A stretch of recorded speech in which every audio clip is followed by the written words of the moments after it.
kita saat ini sedang terancam kan.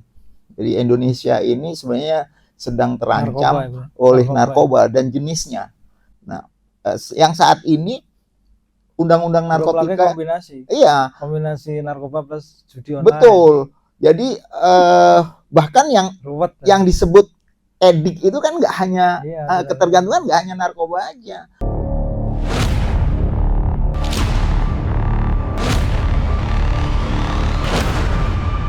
Assalamualaikum warahmatullahi wabarakatuh.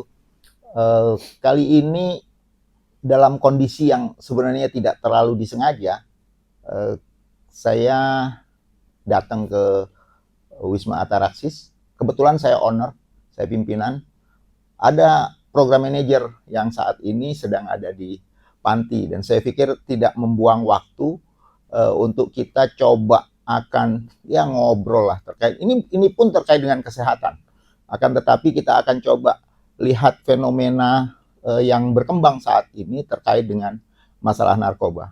Bersama saya Abdul Aziz Tabrani, dan saat ini saya ditemani oleh sahabat saya. Beliau adalah program manajer di Panti Rehabilitasi Gangguan Jiwa dan Narkoba Wisma Ataraxis, dan sekaligus beliau juga seorang perawat di Rumah Sakit Jiwa Daerah Provinsi Lampung, yang saya pikir tidak diragukan lagi kredibilitasnya karena beliau adalah aktif di kegiatan-kegiatan kesehatan jiwa yang ada di Provinsi Lampung, dan beliau juga aktif bergerak di bidang rehabilitasi untuk pasien-pasien atau klien yang mengalami gangguan penyalahgunaan nafsa.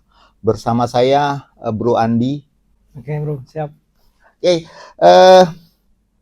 miris sebenarnya pemirsa bahwa belakangan ini kalau dulu disebut-sebut bahwa Indonesia tinggal nunggu waktu akan hilang.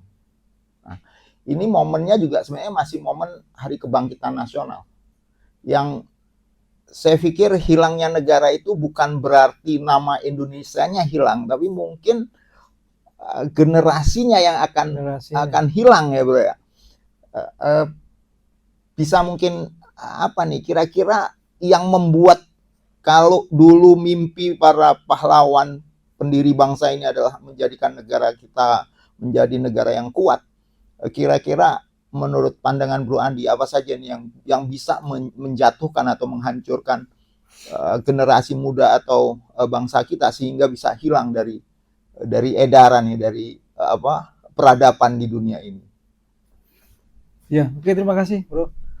Jadi di beberapa dialog juga pernah disinggung juga ya, udah disinggung tentang kebangkitan bangsa kita. Kalau menurut saya sih sebagai seorang yang hanya praktisi lah ya, yang bergerak di bidang rehabilitasi narkoba dan gangguan jiwa, saya sendiri melihat fenomena-fenomena dari kacamata saya aja Bro. Jadi kalau saya lihat sih saat ini ya, dan beberapa informasi yang saya rajin melihat bagaimanakah dialog-dialog psikologi gitu ya, psikologi terutama dalam psikologi Islam lah ya. Beberapa ustadz-ustadz atau bahkan ahli psikologi itu menyampaikan bahwa saat ini semua itu, bahkan di dunia itu semua sudah mengalami luar biasa perkembangan teknologi dan ilmu, itu luar biasa sekali. Bahkan nantinya manusia itu sudah mulai dikurangin fungsinya, semua udah mesin robot semua ya. Jadi itu harus kita terancam, beberapa profesi itu terancam nanti hilang kan. Tetapi kemajuan tadi tidak dengan kesehatan jiwanya, tidak dengan kesehatan jiwa. Justru kesehatan jiwa ini ketika tidak antisipasi, tidak menjadi sesuatu prioritas suatu bangsa, ini menjadi bumerang kalau menurut saya ya, ancaman. Kalau kita lihat pesan-pesan pendiri negara kita bahwa bangunlah jiwanya, itu ya benar, itu bukan suatu kesengajaan ya. Kenapa sih lirik lagu Indonesia Raya kok bangunlah jiwanya, bangunlah badannya? Pasti pendiri bangsa kita itu sudah tahu ya. Kalau kita lihat secara Budi Utomo juga, Budi Utomo itu ternyata bangkitnya keluhuran budi, ya, keluhuran budi, sehingga dari keluhuran budi itu ternyata menginspirasi kan. Budi Utomo itu akhirnya lahir organisasi-organisasi Islam kayaknya, Sarekat Dagang dan lain-lainnya, yang itu sebagai pemantik semangat kebangkitan bangsa yang saat itu sudah mulai down semua, karena dari pemikiran semua kita udah dijajah.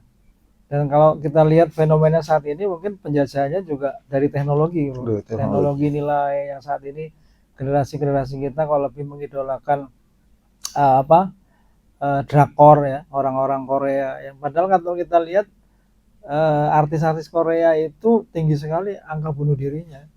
Tinggi sekali angka bunuh. Kenapa sih kok generasi kita nggak belajar dari Palestina? Gitu. Padahal kalau kita ngelihat stresornya kan justru orang yang saat ini peluangnya paling tinggi bunuh dirinya harusnya orang-orang Palestina. Tapi nggak ada. Nggak ada. Orang dengan kondisi seperti itu. Nilai juang yang tinggi ya? Nggak ada. Nggak ada bagaimana generasi di Korea itu ketika dia gagal, misalnya di akun dia, di laman dia itu dia mendapat tidak mendapat like atau mendapat serangan netizen, dia langsung bisa bunuh diri. Tapi kenapa generasi kita bisa berkiblat kepada itu? Nah itu menurut saya menjadi PR sih buat kita ya, terutama bagaimanakah kita membangun nilai-nilai bangsa kita, dimulai dari keluarga menurut saya. Ya, keluarga kita ini ya porsi belajarnya harus ditingkatkan. Jadi tadi yang selama ini kan kita juga nggak berpikir bahwa para pendiri bangsa mencantumkan bangunlah jiwanya itu duluan. Itu kita ya ngikut aja lah, nyanyi aja. Ternyata bener juga ya. Kalau kita lihat beberapa hari yang lalu di tayangan TV ada sekarang sudah dikembangkan robot ngasih pelayanan di rumah makan, kemudian AI ya di rumah sakit. Tapi robot nggak punya jiwa kan? Nggak punya jiwa. Nah kalau kita sebagai manusia ini moralnya, jiwanya juga tidak dikelola dengan bagus, terus apa bedanya kita dengan robot ya? Ini juga salah satu yang disebut hilang ya mungkin ya. Jadi kalau kita bekerja hanya pakai akal saja tanpa pakai hati, berarti jiwa kita juga sudah mulai hilang kayak robot-robot itu gitu ya. Iya. Banyak kan sekarang juga ada pemikiran free child, jadi dia menikah tapi nggak mau punya anak. Kan banyak itu kan. Dan ini kan fenomena yang sekarang lah ya. Sekarang saya mau nikah tapi nggak mau punya anak, terus yang menerusin generasinya siapa? Bahkan beberapa negara justru malah sudah menjerit kan untuk bagaimanakah menggerakkan untuk punya anak kan. Tapi banyak ya tadi itu, jadi pemikiran-pemikiran tadi yang perlu kita edukasi. Bahkan menurut saya sih nggak bisa dilepaskan dari pendidikan agama. Kalau tadi dibilang dan itu nggak bisa lah, teori apapun menurut saya nggak bisa dilepaskan dari bagaimanakah kita harus belajar dari cara-cara kalau saya Islam ya cara Rasulullah mendidik. Kalau di Islam sudah nyambung kan, kenapa jiwanya dulu dibangun? Karena kan ada suatu hadis ya bahwa di dalam tubuhmu itu ada segumpal daging yang namanya kolbu. Kalau kolbunya bagus, semuanya akan bagus. Nah kalau menurut saya itu sudah menjawab sih ya. Jadi bagaimanakah kita memperhatikan jiwa-jiwa kita. Jiwa kita harus baik, mencontohkan nilai yang baik, sehingga itu akan menular pada anak-anak kita ya. Memberi makan yang baik ya itu akan nanti semuanya akan baik gitu kan. Nah itu sebenarnya yang nggak bisa kalau kita harus dari teori ini, yang nggak bisa. Kalau menurut saya harus berbarengan. Nah, pemirsa ini yang keren pemirsa. Jadi kalau kita lihat kelebihan dari Bro Andi ini, pemahaman spiritualnya agak lebih kental lah, sehingga bisa diimbangi nih antara teori dan pendekatan spiritual. Ini yang juga saya pikir menjadi sebuah pilihan, ya kan? Karena kayaknya nggak mungkin lah kita mau sukses, apalagi kalau targetnya akhirat ya. Mau sukses tanpa bekal agama. Dan kalau di Muslim sudah jelas dicontohkan oleh Rasulullah, sangat detail kan, sangat detail sekali bagaimana cara mendidik anak, bagaimana memperbaiki mental seseorang. Nah sekarang kalau karena kita kebetulan di sebuah lembaga rehabilitasi narkoba, rasanya beberapa waktu yang lalu juga kita saat ini sedang terancam kan. Jadi Indonesia ini sebenarnya sedang terancam oleh narkoba dan jenisnya. Nah, yang saat ini undang-undang Belum lagi narkotika, kombinasi iya narkoba plus judi online. betul. Jadi bahkan Ruwet. yang disebut edik itu kan nggak hanya Iya, ketergantungan, nggak hanya narkoba aja. Pemahaman masyarakat sekarang yang disebut kecanduan itu hanya narkoba saja, sementara sudah ada judi patologis, Iya. yang dia judi online patologis, dan kita juga patut bersyukur kalau pemerintah sekarang sudah menginstruksikan untuk benar-benar Iya. mengejar tuh judi online. Walaupun perputaran uangnya walaupun juga triliunan. sebenarnya udah terlambat juga sih, karena udah lama sekali ini. Belum juga game online, game edik, shopping edik dan lain sebagainya. Kita coba akan melihat terkait dengan narkoba, bro. Jadi kalau saya lihat apakah ini hoax atau ini fakta, tapi saya pikir kita tetap mesti melihatnya dari sudut pandang kita masing-masing. Yang kalau kita lihat perkembangannya kan ada isu bahwa ganja akan dilegalkan, ada wacana itu kenceng sekali tuh ganja akan dilegalkan. Saya pikir kalau kita bicara edik, bagaimana rokok dan alkohol juga bisa dilegalkan dengan dalam tanda petik dengan batasan-batasan tertentu kan. Saya pikir ini nggak semata-mata pengaruh kesehatan atau tidak. Saya pikir sudah ada peran lain di belakangnya yang kalau saya lihat mesti kita perangi bersama kan. Terus yang kemarin ketangkep di villa itu kan. Ganja hidroponik. Ganja hidroponik. Ada lagi bro yang tadi saya lihat. Jadi dia buat untuk kue atau gorengan biar dia lebih crispy itu untuk campurannya juga pakai bubuk yang di tepungnya itu dicampur ganja, itu produksinya luar biasa besar. Beberapa kasus mereka memproduksi dalam bentuk yang besar dan di kawasan perumahan elit. Nah, saya ingin menggarisbawahi sebenarnya pengungkapan kasus ini kan dalam bentuk supply reduction ya. Ya, supply reduction ya, dalam upaya kita sama-sama ketersediaan barangnya itu tugas aparatur negara, baik bea cukai ataupun kepolisian dan penegakan hukum ya. Kalau kita demand ya, di rehabilitasi ini lebih ke mengobati ya orang yang biar kebutuhannya. Kalau kita lihat kan sebenarnya begitu kencengnya aparat penegak hukum memerangi ini. Bahkan beberapa waktu yang lalu ada di tataran kepolisian yang memang berpangkat, kemudian para penegak hukum kasat narkoba juga sudah ditangkap. Artinya polisi juga sungguh-sungguh nggak main-main. Tapi kenapa masih banyak nih produsernya? Peran rehabilitasi sejauh mana ini menurut antum? Kita karena dipraktisi rehabilitasi. Kalau dari produser dan lain sebagainya, polisi dan penegak hukum udah kenceng, seberapa besar nih peran rehabilitasi dalam rangka membantu mengatasi ini? Jadi kita mulai out of the box lah bro. Jadi kalau kita kita itu di rehabilitasi itu punya SDM yang tidak dimiliki oleh orang lain ya. SDM kita pasti udah terlatih, tersertifikasi kan, atau sudah dibekali dengan diklat-diklat yang lain yang itu tidak dimiliki oleh orang lain. Oke, sorry saya potong. Tadi bahasan yang pertama adalah kita di tempat rehabilitasi itu harus punya SDM atau tenaga yang memang qualified di bidang itu, sehingga untuk turun ke situ mesti ada pembekalan lah ya, ada pelatihan atau jenjang pendidikan khusus ya pelatihan.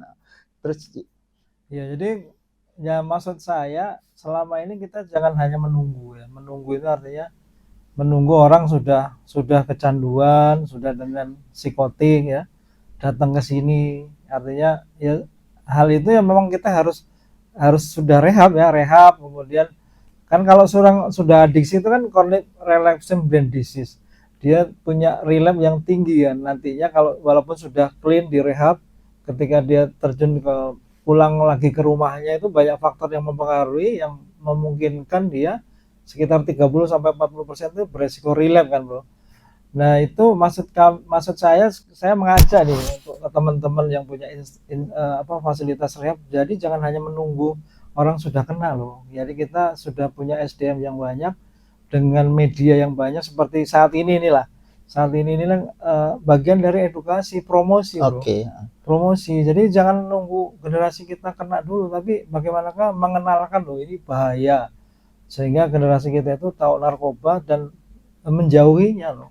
Nah, edukasi-edukasi ini kalau saya tadi baru buka ya, ternyata edukasi di negara kita itu nggak cukup banyak. Minim sekali. Jadi justru mereka mengeksploitasi, kalau kita lihat ya konten-konten kreator itu mengeksploitasi ODGJ yang tadi privasinya tidak diperhatikan ya, kemudian hanya untuk menaikkan viewernya atau subscribernya.